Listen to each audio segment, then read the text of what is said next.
Growing up in the heart of a bustling city, I never imagined I'd one day seek solace in a small town.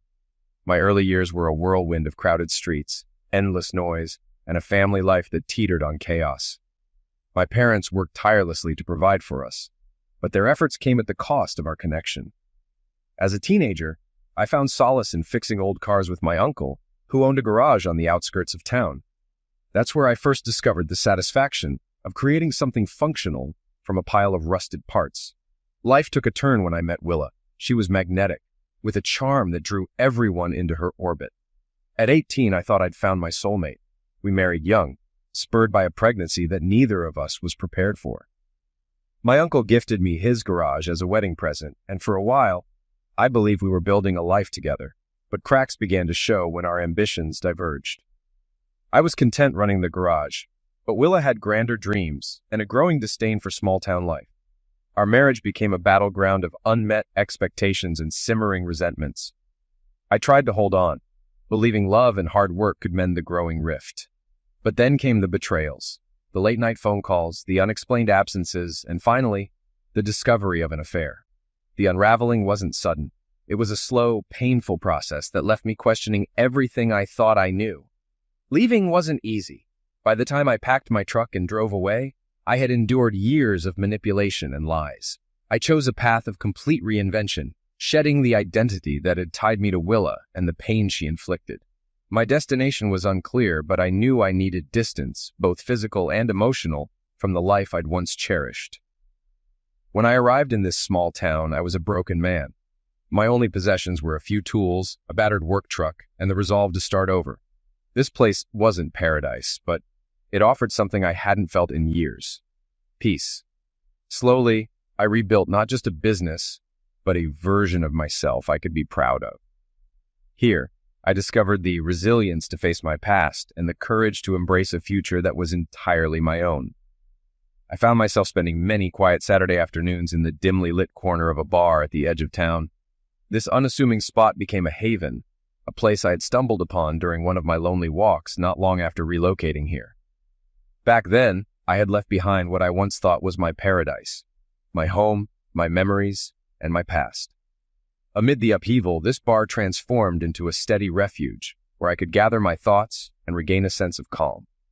Shortly after my arrival, I purchased an old gas station and garage that had been sitting vacant for 2 years.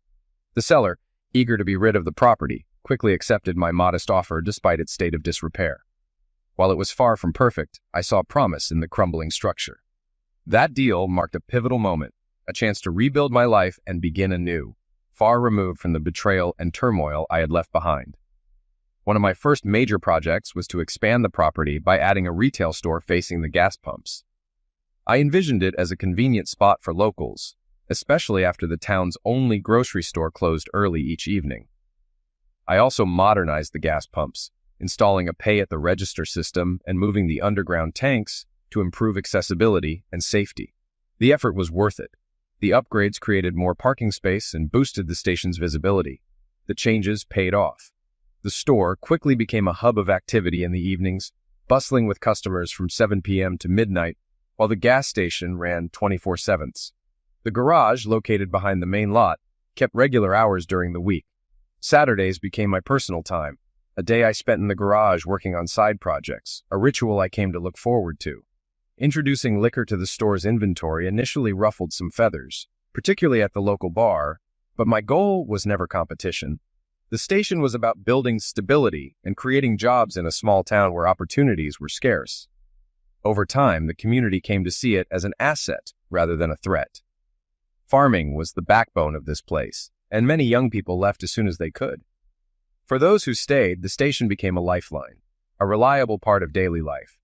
Much of the store's success was due to a woman I hired early on.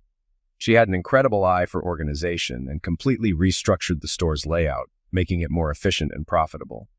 Within months, her efforts helped me recover the equity loan I had taken out to fund the upgrades. Fridays and Saturdays became especially busy, with customers stopping by for snacks after a night at the bar. Sundays brought steady sales as well, with cold beer flying off the shelves. This particular Saturday, I was nursing a double shot of Jack Daniels with a glass of ice water and a lemon wedge. Earlier that day, I'd finished a painstaking project, replacing the steering column in an old family truck from the 1940s. It had taken me 8 months to find the right part, and even then I'd had to fabricate some pieces by hand. The truck wasn't just a vehicle, it was a legacy, cherished by its owner, who clearly had no plans to retire it anytime soon. Between 4 and 7, the bar was my favorite place to be. By that time, the dinner crowd had dispersed, leaving behind a serene atmosphere. Later in the evening, live music would draw a livelier crowd. The bar had a rich history. Farmers once brought their daughters here for dances and social gatherings. Over the 6 years I'd lived here, I'd built a reputation and formed bonds with the community. People looked out for one another in this town, often giving me a heads up if anything unusual was happening. I had a routine, one visit to the bar each week, always on Saturday, always at the same time. It was my ritual, a chance to reflect in peace before heading home. But this Saturday, my routine was disrupted. My tranquility shattered the moment I saw them walk in. I recognized them immediately. The woman was my ex-wife's twin sister, and the young man with her was someone I had once called my son. Their presence didn't stir any fond nostalgia, only the sharp sting of betrayal I'd spent years trying to bury. They were a living reminder of a time when I was blind to the truth, even as it stared me in the face. The young man, had grown considerably. His features were sharper, more defined, and he now bore a striking resemblance to his biological father. Seeing him was a painful affirmation of a truth I had long known but tried to forget. The question that loomed now was why they were here, seeking me after all this time. I watched as they approached the bartender. The woman pulled a photo from her purse, showing it to him. He glanced at it, said something brief, and then they turned and walked out. Relief washed over me as they left without recognizing me. My long, scruffy hair, full beard, and slimmer frame had rendered me nearly unrecognizable. For the moment, my disguise and my peace remained intact. About half an hour later, the bartender approached my table. I leaned back in my chair and asked casually, "What's going on, Tom?" Tom pulled out a chair, sat down across from me, and replied, "They were looking for you. Apparently they heard you were living around here and wanted to confirm it. They asked me to give you a message." "What's the message?" I asked. He hesitated for a moment before saying, "They said Willa has terminal cancer. She doesn't have long and wants to make peace." I let the words sink in before responding. "And what did you tell them?" "I played dumb," he said with a smirk. "I told them I didn't know you. Even looked at their photo and pretended not to recognize it." I nodded, mulling it over. "The woman is my ex-wife's twin sister. The boy is her son, the one she passed off as mine for years. Do you think they're telling the truth?" Tom hesitated, then shrugged. "Maybe partly, but they're definitely holding something back." I lit a cigarette, tearing off the filter first, and took a slow drag. "That's exactly what I expected. They've always been masters of deception. What they show you is never the full story." Tom gave me a reassuring pat on the shoulder before returning to the bar. Left alone, my mind drifted back 7 years to the day I left. I told them I wouldn't be back for 7 years, and they laughed, thinking I was being dramatic. What they didn't realize was that I meant every word. A few weeks before I left, I discovered that the youngest child I thought was mine wasn't. He was my brother-in-law's son. That revelation unraveled everything, sending me on a search for answers that changed my life forever. The proof came from a family member who'd seen it all and referred to them as black witches, women who thrived on manipulation and cruelty. Around the same time, I discovered an insurance policy Willa had recently taken out on me, a policy with a double indemnity clause for accidental end of life. If I died in an accident, the payout would have been $4 million. An elder in the family warned me to leave immediately, and I listened. By the time I drove away, my work truck was packed with everything I valued from our 16-year marriage. I didn't look back. I hit the county road, turned right, and by the time I stopped driving, I was 2 states away. I'll admit, some of this was my fault. I got Willa pregnant when she was 16, and I was an 18-year-old kid who thought he could take on the world. Pressured by my family to do the right thing, we got married that summer. 2 more kids followed soon after. They thought it was all a joke. Even after I left, Willa told our daughters, "He'll come back once he cools off. He just needs to find his sense of humor." But their laughter ended abruptly a few hours later when a deputy from the sheriff's department showed up at their door. "Are you Mrs. Willa Racine?" he asked. When she confirmed, he handed her an envelope. "Ma'am, you've just been served." "What's this?" she asked with a smirk, assuming it was part of some elaborate prank. That changed the moment she opened it. That envelope held the truth they had never expected me to know. Inside were the divorce papers I had carefully prepared with my attorney. We had laid out everything in detail, every asset, every liability. The DNA results were conclusive, proving her affair with my brother-in-law. The petition included explicit evidence, dates, times, places, receipts from their hotel stays, and even photos provided by a supplier who'd witnessed their escapades. Additionally, the legal packet included a sealed letter addressed to her sister. When she opened it, she learned I was suing her husband for unpaid child support, infidelity, and defamation. That's when the laughter truly stopped. I was no longer the punchline of their private joke. I was the one who had turned the tables. To them, I had always been the golden goose. Everything I touched seemed to succeed, and money had never been an issue. As a result, Willa and the kids had lived a life of comfort, never wanting for anything. But that afternoon, Willa discovered just how much control I had taken back. I had sold 3 of my businesses, paid off all our debts, and liquidated the 2 apartment buildings we owned for a tidy profit. I canceled every credit card and removed my name from all joint accounts. I even signed over my half of the house to her and walked away with half our net worth in cash. The only condition? She had to agree to the divorce. In one move, I reduced their monthly cash flow from $10,000 to 0. Willa's sister also learned the hard way that their scheming came at a price. My attorney froze all their assets before they could touch them. By the time the divorce was finalized, they were flat broke. After the proceedings, my attorney called Willa into his office and handed her a check, reimbursing her for a fraction of what they had lost. "Why would you do this?" she asked, stunned. "Because for me, it was never about the money," he replied. "It's about principles, something you and your sister clearly lack. I'm giving you this so you have a chance to start over. I hope you learn from this." Whether or not they learned anything, I didn't care. For the first time in years, I was free, and I'd made it clear who had the last laugh. Willa refused to finalize the divorce unless I agreed to meet her face to face. That left us in a strange limbo, legally separated but not officially divorced. I saw no reason to entertain a conversation with someone who had deceived me for so many years. For the first time in her life, she was forced to earn a living, and she quickly realized just how quickly money dries up when it's not constantly flowing in. To stay ahead of the inevitable drama, I set up a system for important mail to be forwarded to a FedEx box, which then forwarded it to my work address once a week. I knew Willa and her sister too well to expect them to let go easily. Manipulating emotions and stirring up trouble were their specialties. Revenge wasn't just a possibility, it was a certainty. In their family, no one was allowed to walk away unscathed. I thought I'd distanced myself enough, but I was wrong. Tammy's appearance was proof their games weren't over.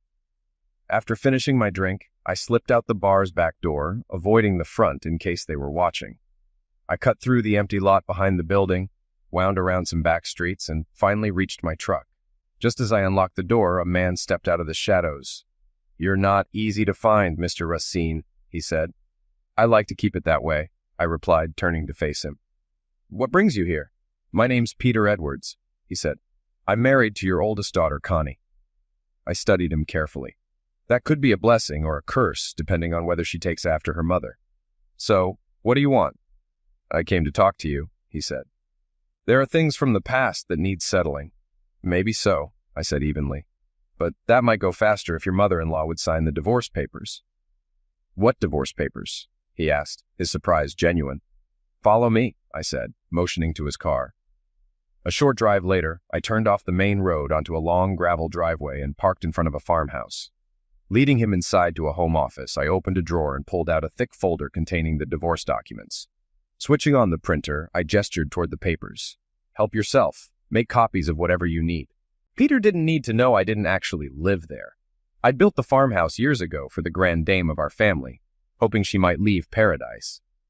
Peter looked about 25, polished and self-assured, with the kind of demeanor that suggested a good education. Still, I couldn't shake the suspicion that he might be part of Willa and Tammy's latest scheme. He connected to my Wi-Fi and started downloading files onto his laptop. The documents included everything: detailed records, a sheriff's department report, and a letter from Willa's attorney acknowledging receipt of the money owed. The latter seemed to catch his attention the most. As he sifted through the papers, I observed his expressions closely. It was clear that much of what he read contradicted the version of events he believed. "Do you think Connie knows the truth?" Peter finally asked. "That's for you to figure out," I said. "But here's one for you. Is Willa really dying of cancer? Peter's face hardened. Who told you that? Tammy and Seth were in town today, looking for me, I replied. That's the story they told the bartender, but I know better. Willa's alive and well, living with her former lawyer. She's in a common-law marriage and expecting his second child. Peter shook his head, his frustration evident. She told me to find you so she could finalize the divorce. Said she needed it done to remarry. He pulled out his phone and called Connie, switching to speakerphone after a moment. I could hear her voice faintly in the background. Connie, Peter asked, did you know your mom lied about the divorce not being finalized? What are you talking about? She responded, confusion lacing her tone. You know Dad left because he was broke. Mom said he abandoned us. We left not long after. She told us he cleaned out what little we had and skipped town. If it weren't for stepfather, we wouldn't have made it. I'm sending you a file with the legal documents, Peter said. Have someone watch the baby and call me back once you've read it. As Peter wrapped up the call, I grabbed 2 bottles of beer from the fridge. Handing one to him, I sat back down. Why didn't you tell Connie you found me? I asked. Peter took a sip before replying. Connie and I have only been married 2 years. She just had our son 3 months ago. Honestly, I don't plan on telling anyone I found you. As far as they know, I'm just working on an investigation. He pulled out his wallet and flashed a badge identifying him as a Paradise Police Department officer. Skeptical, I opened my laptop, navigated to the department's website, and confirmed his credentials. It was a car accident report from a few months ago that helped me track you down, Peter began. Connie filed a report about your disappearance, which ended up on the wanted list. Plus, the insurance company's ruling in your favor tipped me off. So, why didn't you tell Connie you found me? I pressed. Peter leaned back, his tone cautious. While reviewing the case file, it became obvious there were some unanswered questions. First, what happened to the $250,000 cash Willa was supposed to receive along with the house deed? Second, why is everyone lying about what really happened? Sounds like you've been fed the same pack of lies I got, I said as his phone buzzed. It's my wife, Peter said, putting the call on speaker. Keep quiet. Hey, honey, Connie said, her voice tinged with disbelief. Where did you get all this? Is it true? If so, we've been lied to for years. Seth doesn't know the truth about who he is, and neither did I. My sister Karen is going to lose it. Mom pushed her away for defending Dad. Now I see it was all part of a bigger lie. Mom and Aunt Tammy gave Dad no choice but to leave. It's true, Peter confirmed. I got the records from your father's late lawyer's widow. I had to go out of state to find her. Turns out her husband kept backup files on his personal computer. From the records, it's clear your mother was served with divorce papers the same day your father left. I scribbled a note for Peter to have Connie talk to her great-aunt Josie if she was still alive. He nodded as he read it. Peter, we need to find my dad, Connie insisted. He suffered enough because of Mom and Aunt Tammy. What happened to the money she got? If she had the house, why did she sell it? And why was she planning to sue Dad for desertion? None of this makes sense. Have Karen watch the baby for a bit, Peter suggested. You talk to Aunt Josie and see what she knows. Keep this between us for now. There's a lot more to this story, and it might include some serious fraud. The real question is, why has your mom been bad-mouthing your dad all these years? After ending the call, Peter turned to me. Why do you want Connie to speak with Aunt Josie? Josie knows everything about Willa and George's affair, I explained. She practically raised the family. She always suspected Tammy and Willa were scheming together. Both George and I were pawns, but their ultimate goal was never clear. If that's true, then why? Peter asked. Josie's granddaughter Jody has tried for years to convince her to move in with her, I said. But Josie insists she won't until the whole truth is out. Jody's as private as they come, just like me. Dealing with Willa and Tammy takes a toll. Using and discarding people has been their way of life. Josie was the one who opened my eyes with the evidence she collected. Peter hesitated before asking, Do you want to know anything about your kids before I leave?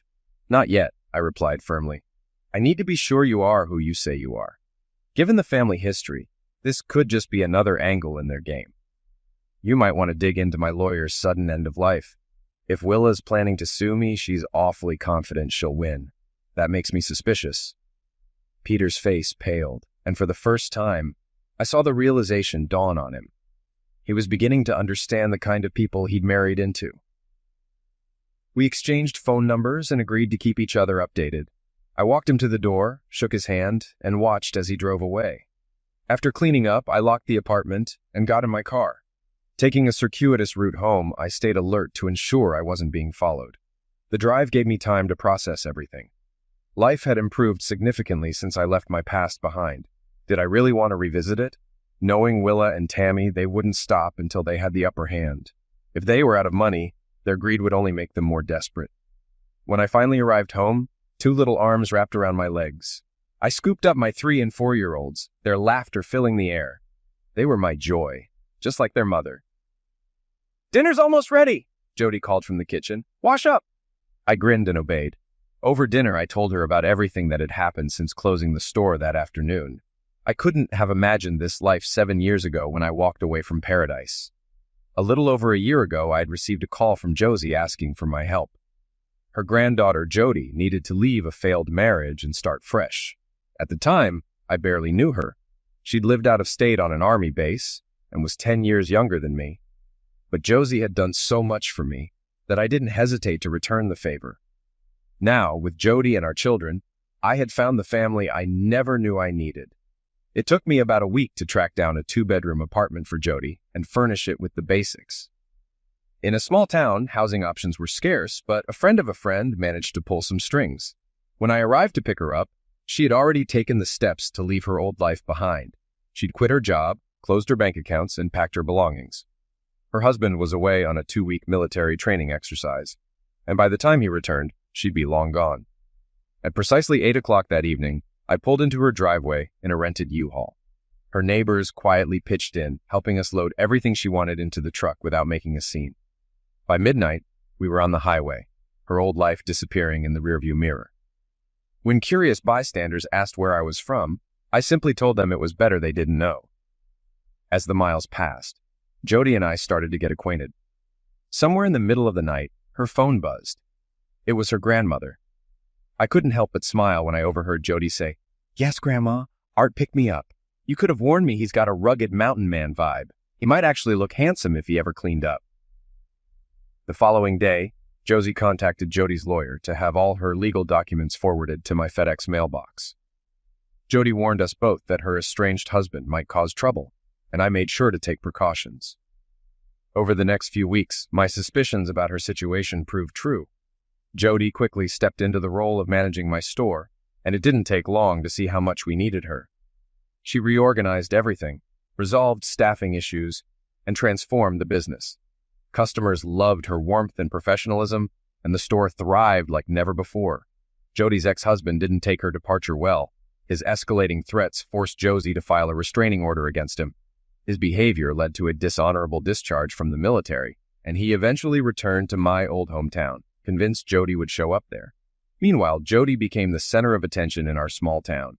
To fend off unwanted advances, she began wearing a diamond ring, a quiet signal that she wasn't available. It gave her the space to rebuild her life. In a matter of weeks, Jody gained the trust of the community, took over the store's bookkeeping, and became indispensable.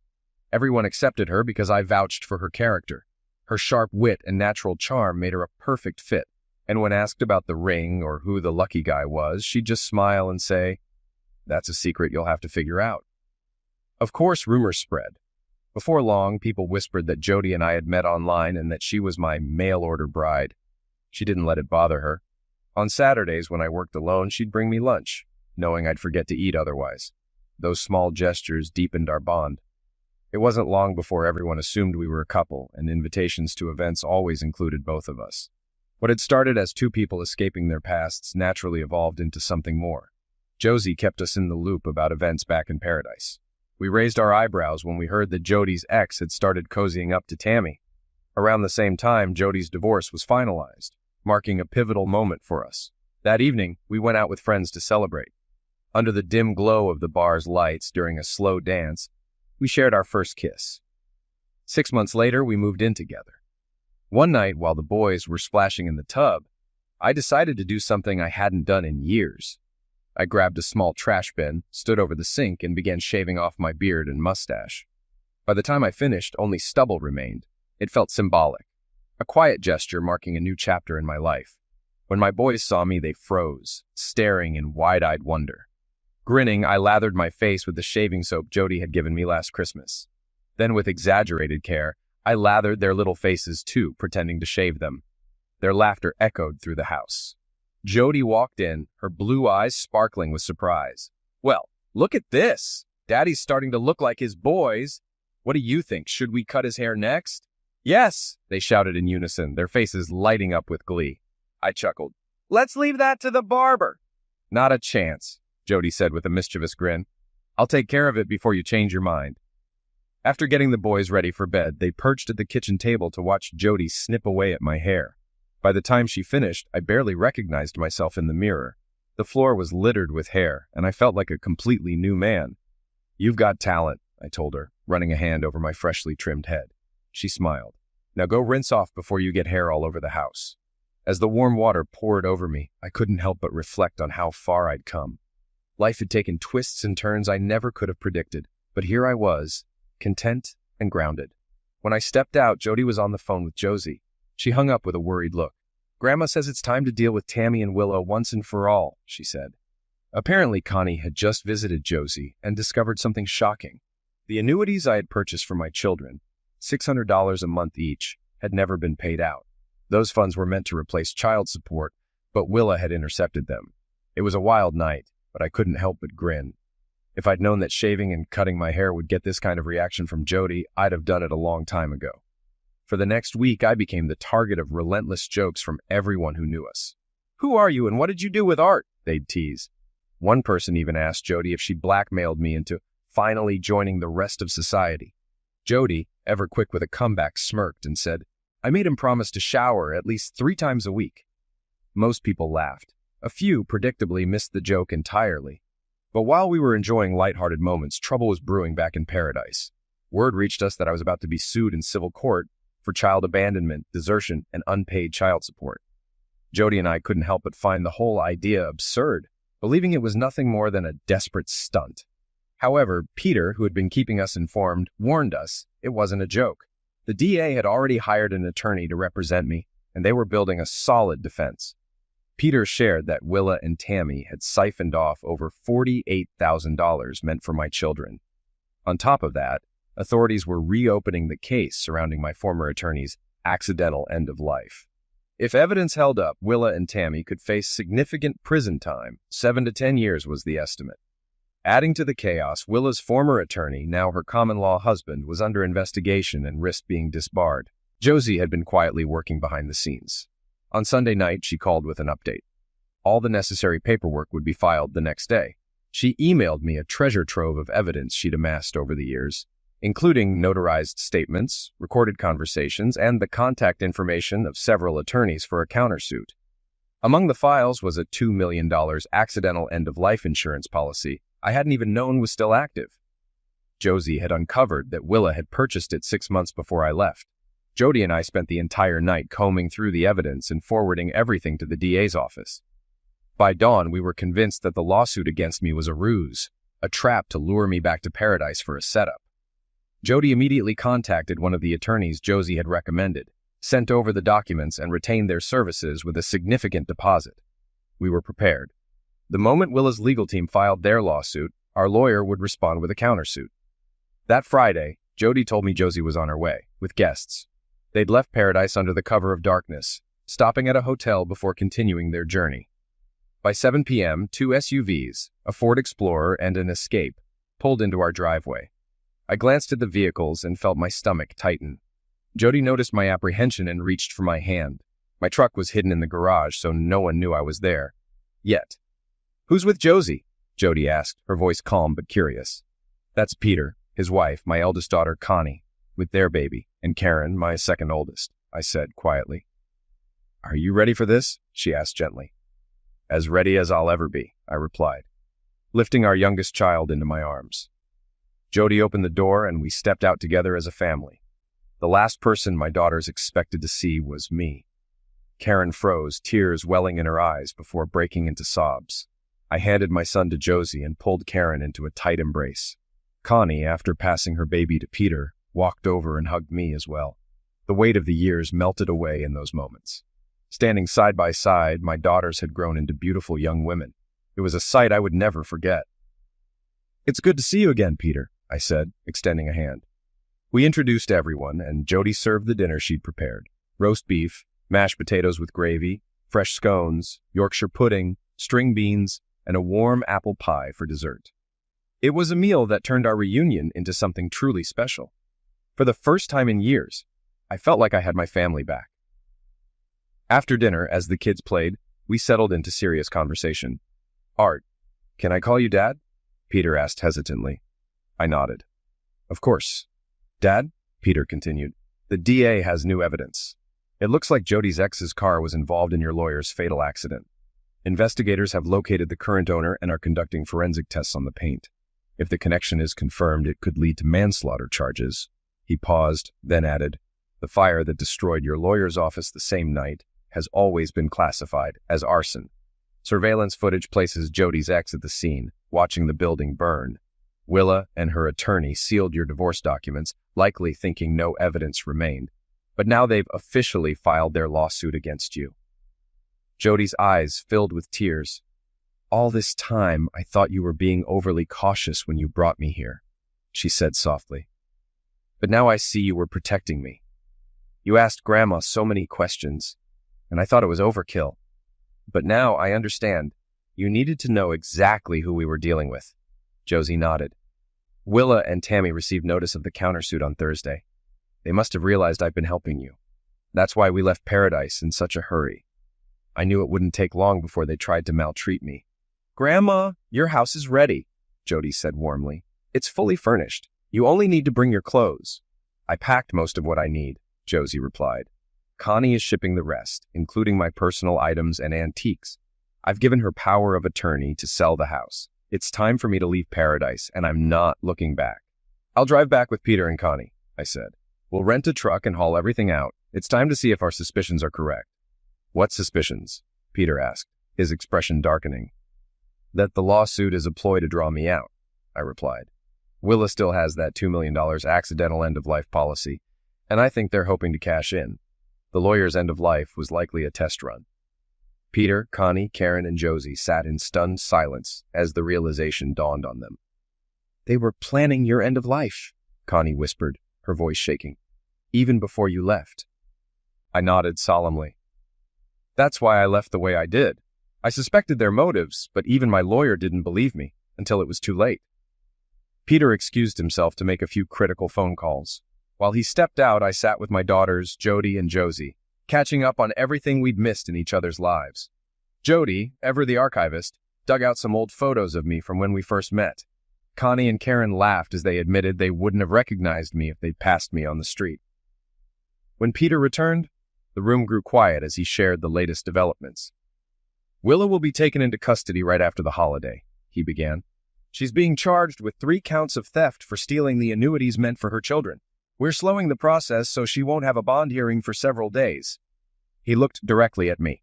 "Dad, if you can fly in on Wednesday, rent a U-Haul, and make a few stops at familiar places to ensure you're seen, it'll force Willa to communicate from the city jail. Just tell anyone who asks that you're helping Josie pack up her things." Jody's expression turned stormy, and she fixed Peter with a glare. "Are you seriously telling me that the father of my children is your bait to lure my cousins into making a move?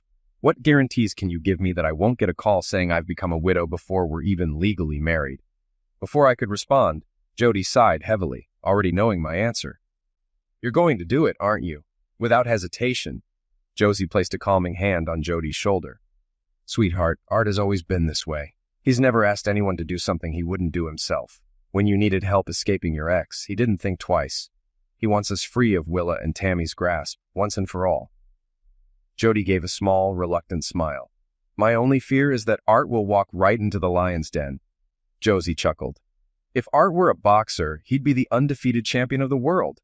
Those witches don't stand a chance. They never see him coming." I spoke up, trying to lighten the mood. "Relax, ladies. Peter's got my back. And if anything happens to me, he'll have to deal with Connie." Peter said nothing but gave a firm nod, his face showing he understood the risks. Later, while the women were busy in another conversation, Peter and I spoke privately. "The DA believes Jody's ex will act as soon as he hears you're back in town," Peter said. "He'll know you helped Jody leave him, and that will set him off." "How will he find out?" I asked. Peter leaned in slightly. Willa will pass the information to him through a planted informant in the city jail by Thursday morning. If he's caught in the act, do you think he'll confess? I thought for a moment before answering. He's a follower, not a leader, Peter continued. Whenever he's been caught before, he's owned up to it. He sticks with Willa and Tammy because they pull the strings and he doesn't know how to resist. The sign ahead read, "Welcome to Paradise, City of Refuge. Population, 34,823. It was a stark reminder of what I'd left behind. Paradise operated like its own little Wild West. The city council had long declared that federal laws didn't entirely apply here. Justice depended on who held the reins, and those in power bent the rules to suit their interests. Progressivism was what they called it, but in truth, the privileged paid the price for the sins of the powerful. 7 years had passed since I'd left, but Paradise hadn't changed much. Main Street had a fresh coat of asphalt, but otherwise it was frozen in time. I decided to make my first stop somewhere guaranteed to attract attention, Bob and Betty's Burger Bar. Thankfully, the diner was still standing, freshly painted but otherwise unchanged. I parked the U-Haul, stepped out, and walked toward the entrance. It was just past 11 a.m., the calm before the lunch rush. If I played this right, my presence would spread through town like wildfire.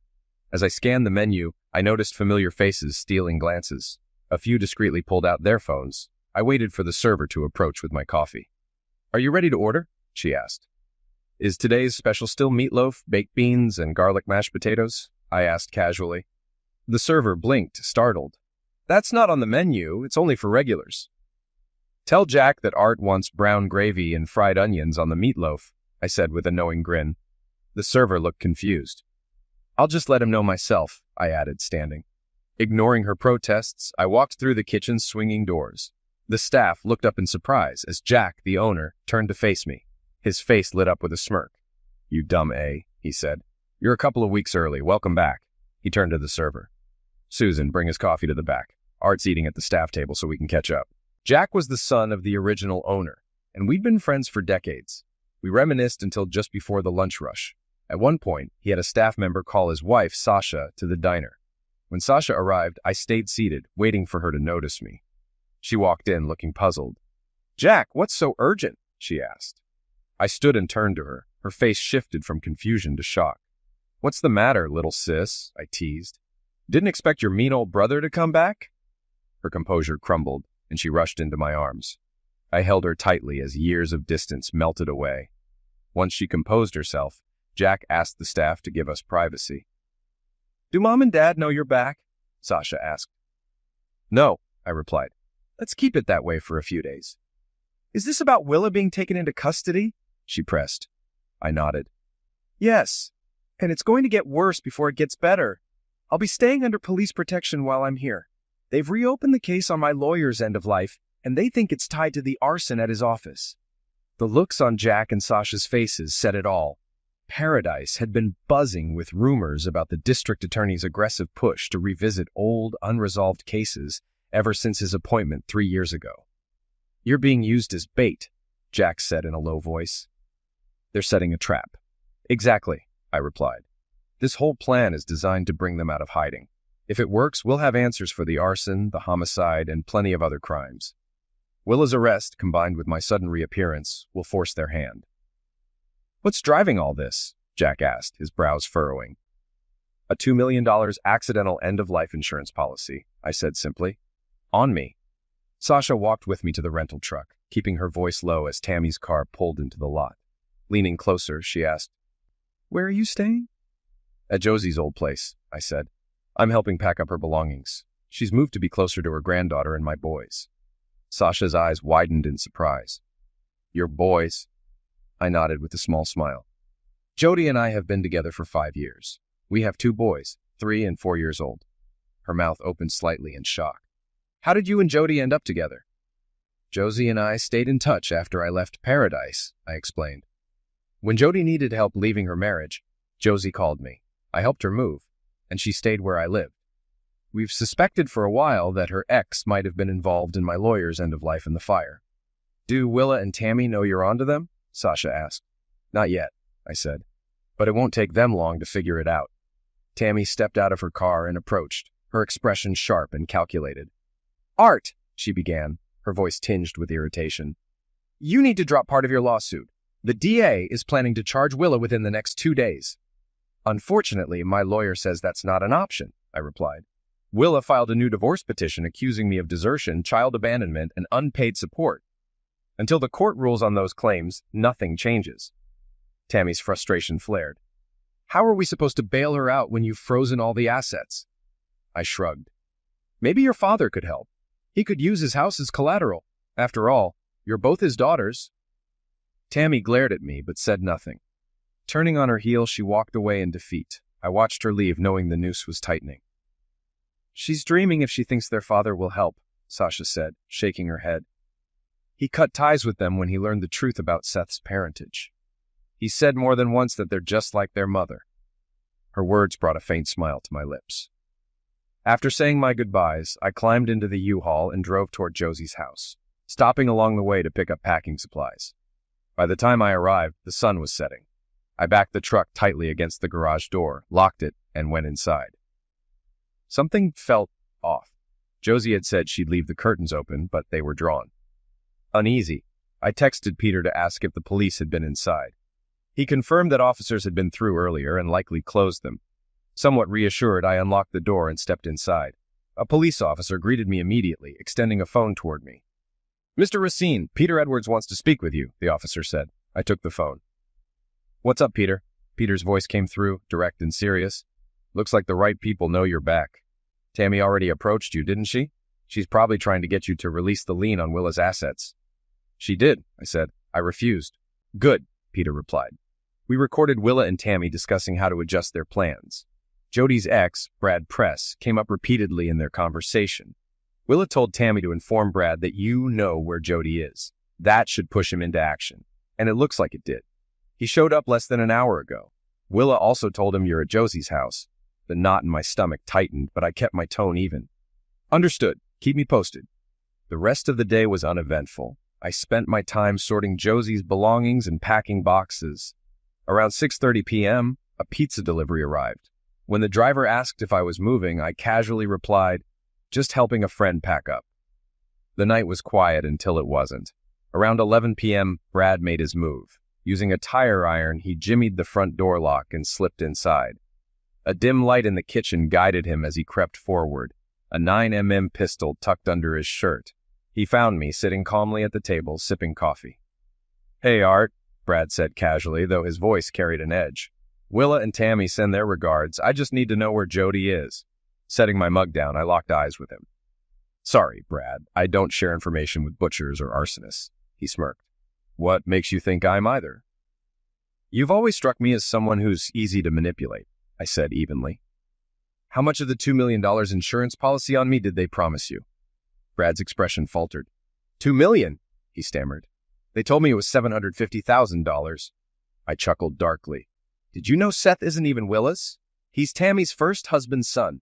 They've been playing games like this for years, manipulating people like you and me. My lawyer figured it out and sued them for everything they had. Brad's face turned ashen. That's why Willa's claims of desertion were a sham, I continued. The divorce was finalized ages ago. They just never filed the paperwork. They wanted to lure me back. Leaning forward, I spoke firmly. You're just another pawn in their game.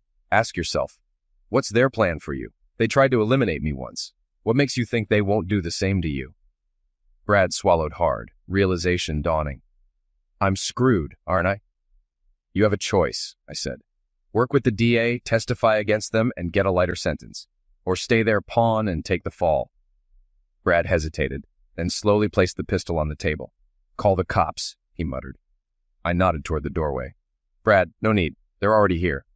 Connie watched her husband, Peter, pacing with his phone pressed to his ear, his expression a mix of focus and relief. Earlier, Peter had told her that her father was staying at Josie's house, but now, a late-night call had pulled them both out of bed. While Peter spoke, Connie headed to the kitchen and put the kettle on, preparing hot chocolate for the two of them.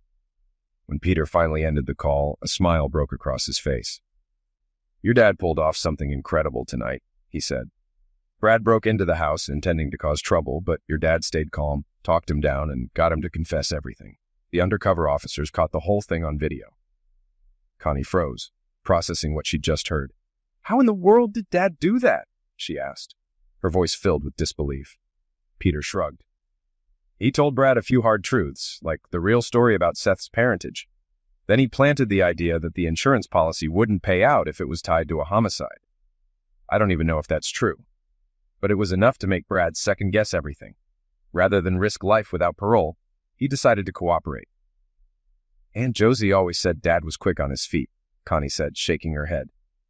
But this, I never saw it coming. What does this mean for Mom and Tammy? If Brad testifies in court, your mom and Tammy will face charges for arson, manslaughter, and likely attempted homicide, Peter replied. Without hesitation, Connie picked up her phone and called Jody to share the news. Together, they made a plan. Josie would watch the kids for a few days, so Jody could fly out. Connie would pick her up from the airport once she got the flight details. After coordinating with Jody, Connie contacted her sister to fill her in while Peter got dressed, and left for the station to secure Brad's signed statement before morning. I didn't wake up until 8 a.m. The first thing I did was call Jack to arrange repairs for the front door. True to his word, Jack knew someone. Within half an hour, a handyman arrived and got to work. The new door, complete with fresh trim and a reinforced lock, was installed just as Connie's car pulled into the driveway. Jody was with her. The moment Jody stepped out of the car, tears streamed down her face as she ran toward me. I opened my arms, and she collapsed into them, overwhelmed. Brad was arrested last night, I told her gently. He surrendered without resistance. The officers had everything under control. I was never in any real danger. If that's true, why didn't you call me? Jody asked, her voice trembling with emotion. Why did I have to hear about it from Connie? It was almost 2 a.m. when everything settled, I admitted. I figured I'd call you first thing today. Wrapping my arm around her, I held her close. I promise, I whispered. I'll never put myself in that kind of situation again. After finishing the repairs, we packed Jody's luggage into the car and drove to Jack's restaurant for breakfast. There, we met Karen, Sasha, and my parents. The staff pushed 2 tables together to fit everyone, and my family warmly welcomed Jody. The meal was filled with laughter, stories, and delicious food. My parents were thrilled to hear about our 2 sons, Carson and Hunter, named after my grandfathers. They eagerly scrolled through photos on Jody's phone, marveling at how much the boys looked like me. My daughters shared the story of how they found Josie and discovered I was still alive.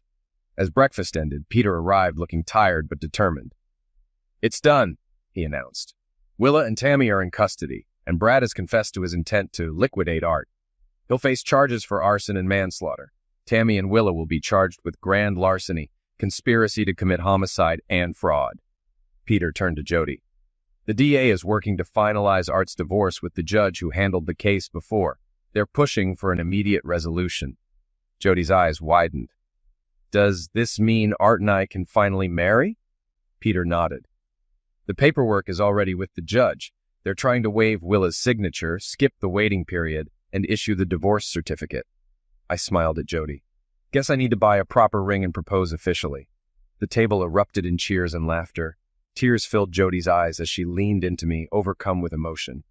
Before leaving, my parents invited us to dinner.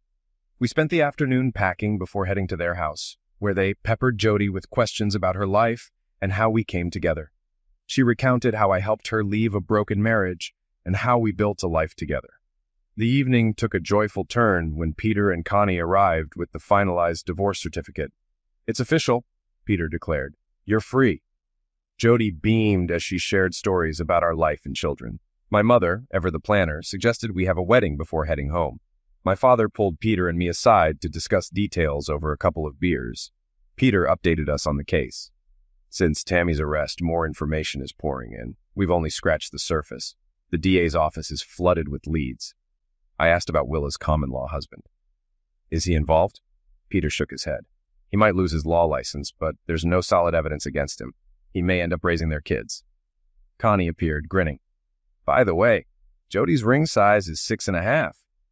Peter and I headed to the mall, where I bought a stunning 3-ring engagement set. Later, at home, I gathered everyone in the living room. Kneeling in front of Jody, I asked her to marry me. Caught off guard, she gasped, but quickly said, Yes. Cheers erupted as my father raised his glass. 7 years is too long not to toast my son and his bride. That Friday, we picked up our marriage license at City Hall. Jody was delighted to discover she fit perfectly into Connie's wedding dress. Jack agreed to be my best man, while Karen stood as Jody's maid of honor. Even the DA offered to officiate. Jody insisted I upgrade from my usual jeans, so I reluctantly bought a suit at Macy's. On Sunday, in my parents' backyard, we exchanged vows in an intimate ceremony surrounded by loved ones. Even the twins' father attended quietly. The day was simple yet moving, leaving many in tears. After the ceremony, my former father-in-law handed me an envelope.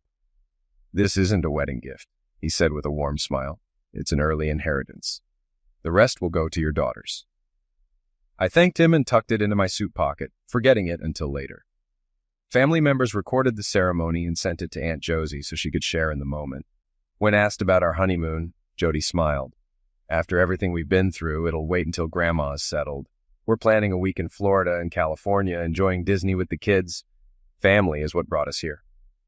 The next day, as we prepared to leave, I handed Jody a note with a bank promissory for $100,000.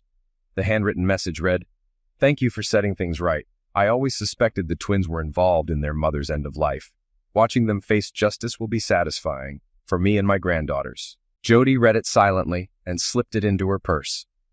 After tearful goodbyes with my parents and daughters, Jody and I climbed into the U-Haul. The drive home felt lighter, free of the burdens of the past. For the first time in years, the road ahead was clear, full of hope and promise for our future.